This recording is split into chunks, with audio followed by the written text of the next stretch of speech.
The age of spirituality. You got to look for some kind of spiritual endeavor. I chose fighting personally because I think that entering the cage and beating the shit out of somebody and having your life put on the line and struggling for air against a worthy adversary is as spiritual as life gets as a man. But it's the age of spirituality because we're all to be replaced by machines quite quickly. And perhaps the only thing that's going to differentiate you is a spiritual component. If you're strictly regimented inside of this physical world, you're going to lose. ChatGPT can outperform most of you at most tasks already. That's a free app on a web browser. Where are we going to be in 10, 20, 30 years from now? The only thing that's going to be able to differentiate you from the machine mind, from the hive mind, is a degree of spirituality. So we need to all go on some degree of spiritual quest, right? Then you have to ask yourself, what is the spiritual quest? What is spirituality? Because there's people who read the books and walk with the rocks and do the garbage. But I don't think that's real spirituality. I think real spirituality is truthfully always been some degree of battle, whether it's a battle against yourself or a battle against an adversary. That's what spirituality is. That's what it's for. Good versus evil. Heaven versus hell. So you need something to fight against. I analyze myself quite often. Why do I do what I do? Why do I say the things I do and keep getting myself in trouble? Why don't I just shut up and vanish on a boat with a bunch of women and live a happy, easy life? I think it's because there's a spiritual component to war. Knowing that I'm doing the right thing or believing that I'm doing the right thing against oppression makes my spirit happy. Because if you're not going to become a spiritual being in the coming years, I don't know how you're going to differentiate yourself from the machine minds. I don't know how you're going to even compete in this world any longer.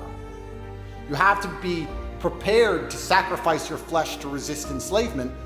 Otherwise, you're just going to be another cog in the machine. Even worse, you're going to be replaced by a machine as your previous place inside of the machine. And then I guess you just become a slave, asking handouts from the government, praying they give you enough bugs to eat.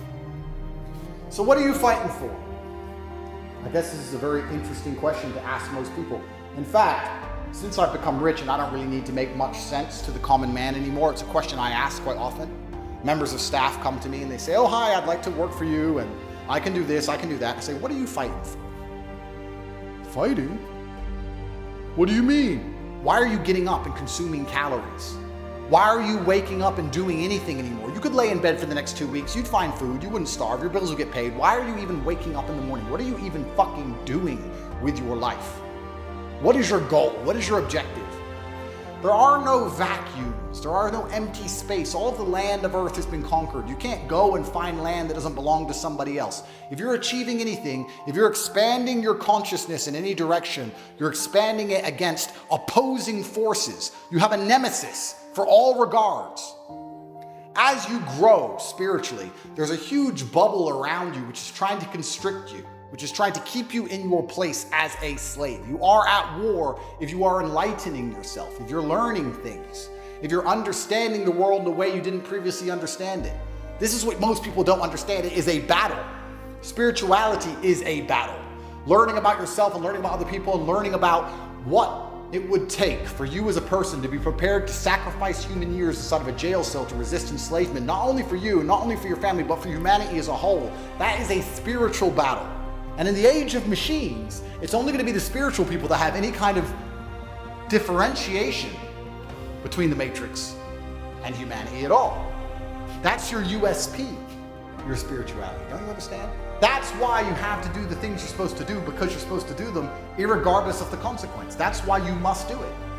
Because if you don't, you're entering a playing field you can no longer compete on. You are becoming a terrible version of a machine. You can't do math quicker than a calculator. You are going to lose. You now have to be a spiritual being to matter in this world.